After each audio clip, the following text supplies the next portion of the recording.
Hello and welcome. Hello, welcome to New York.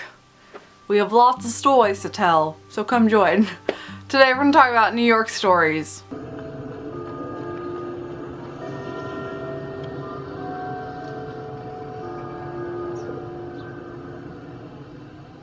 New York Stories was released in 1989. It is an anthology film composed of 3 segments. It was released by Touchstone Pictures, and I'm learning that Touchstone Pictures had a lot of very strange decisions when it came to the stories they wanted to tell and the direction they wanted to go.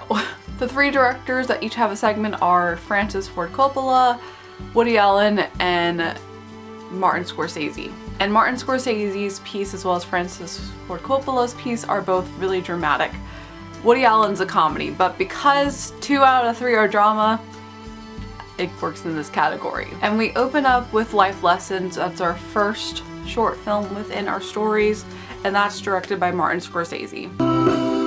You said there is no reason, and the truth is plain to see. Within Life Lessons, Nick Nolte and Rosanna Arquette are our stars, and their characters are terrible people. Paulette isn't as bad, but Nick Nolte's character, Lionel, is terrible. And I hated this entire segment of it. There's a lot of association with this music. There's this one song that completely plays over and over and over again, and it's his inspiration for him because he's a painter and that's what he's painting to. But I hate this song, and it was just torture listening to it over and over again. We skip the light fandango, turns cartwheels across the floor. I was feeling kind of seasick. Lionel is a painter who has this assistant that he's basically in this relationship with, even though they're not in a relationship with each other, and she's tired of it and she just wants to go home. Not any good. Well, you're 22, so who knows? Who cares? You want to give it up. You give it up, you weren't a real artist to begin with. Her making the final decision to pack up, and he's still trying to hold on to her and telling her, I love you. Every single response is, I love you, and this is what I'm doing for you, and I love you, and I love you, and yet his actions just scream that this is not love. Why'd you make me do that? Me? I love you. I'll do anything for you. You want me to go back in the tunnel and pull him out by his hair? Just say it. Listen to me. I love you. I love you. I'll do anything for you. This is possession, and it was just very unsettling in a sense. It wasn't cringy. I wasn't uncomfortable watching with it.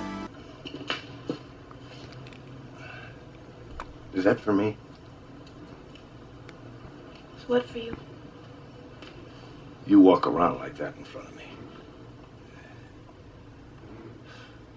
What's to stop me from losing control, from just taking you? The only good thing is that Steve Bellucci has a little part in it. And I gotta say, he was actually attractive here when he was really, really young. He was pretty good looking. Gregory. Hi. Hey, Paulette. I just want to tell you, Great. Hi. Peter. I'm just glad this is 1 segment out of 3 because I hated this one. Then we continue on with Life Without Zoe, and that is by Francis Ford Coppola.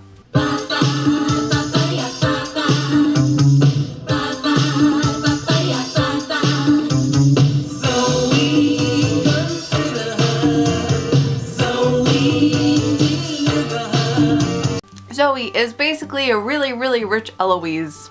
Yes, he was rather rude to me. No, not Philip, you. I want you to apologize for yesterday. She lives in a hotel, her parents are super rich, and she goes to a super rich school. And when I'm in the middle of watching this, I feel like all of these stories are just about rich people.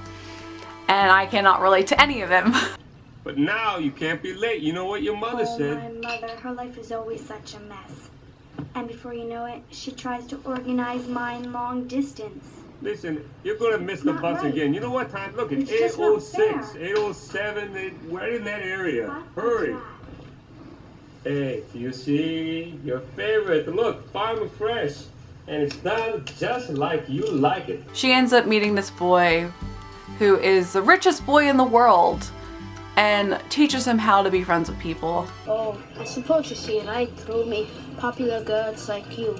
See through? Yes, right through me, I think. Why? I have no friends. Hardly. Not any kids of my own age. But I have plenty of adult friends. But they're easy to get when you're rich. No friends at all? Not one. As well as dealing with her parents getting back together. That's it. Again, very short, very simple. Heather McComb plays Zoe, and Adrian Brody is a part of it too. He plays Mel, but I don't remember seeing him, so it's very small. But otherwise, wasn't that much of a fan of this one either. I can say though that you can definitely tell the difference of directing styles between Martin Scorsese and Francis Ford Coppola. Francis has more of a urban hip style, whereas the Martin Scorsese is more classic traditional.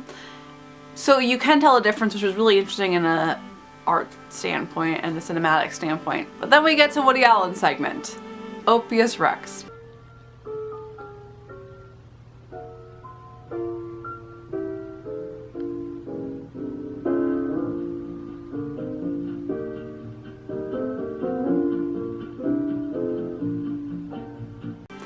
And that basically saved the movie for me. That was very enjoyable. It was a comedy in this part, but his writing was fantastic. I really admired his directing style, and I loved how much he broke the fourth wall. And it was a very clever and unique story. He takes his mother to see a magic show. She gets called up as a volunteer and basically disappears.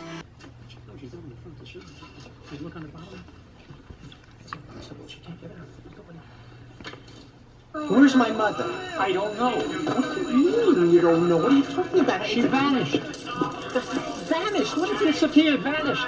And everyone doesn't know what happens. She's just gone, and he's happier with his life. I feel like a new man. You know, at first, when it first happened, I was crushed with panic.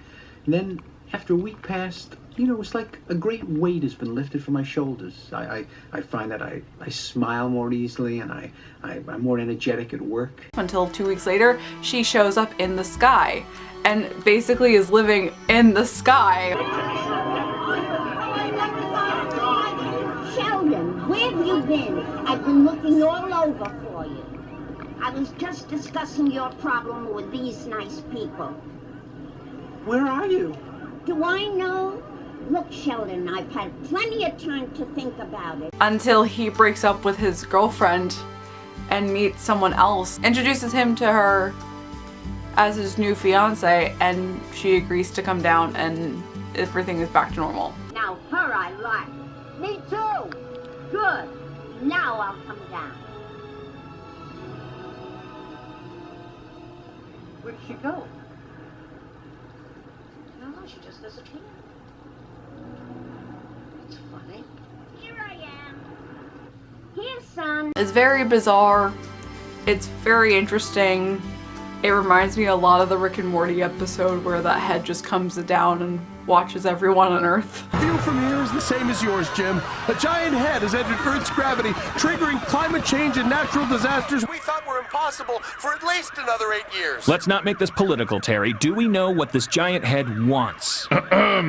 Show me what you got. But it was a lot more enjoyable compared to the other two.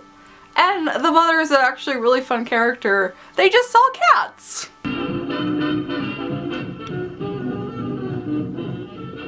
Mother. Say hello to Aunt Seal. What are you doing here? We just saw cats. Which also had me cracking up because we just watched Jersey Girl, and Jersey Girl also was really obsessed with cats, and this is also New York, New Jersey film, and they mentioned cats. Cats was a really hot commodity back then. I would recommend Opus Rex to watch, and you can forget about the other two. If you do like the cinematic, it's a very cinematic film. It's very avant-garde, and it's very serious for the most part. So if you are into film, definitely recommend that. But otherwise, just watch Opus Rex because that one was really enjoyable compared to the other two. You can skip life lessons, you can skip life without Zoe. Anything with life in it, skip those. Just skip life. And tomorrow we're going to continue with our serious films with Finding Neverland. So you can stay tuned as always. I hope you have a magical day and I will see you real soon.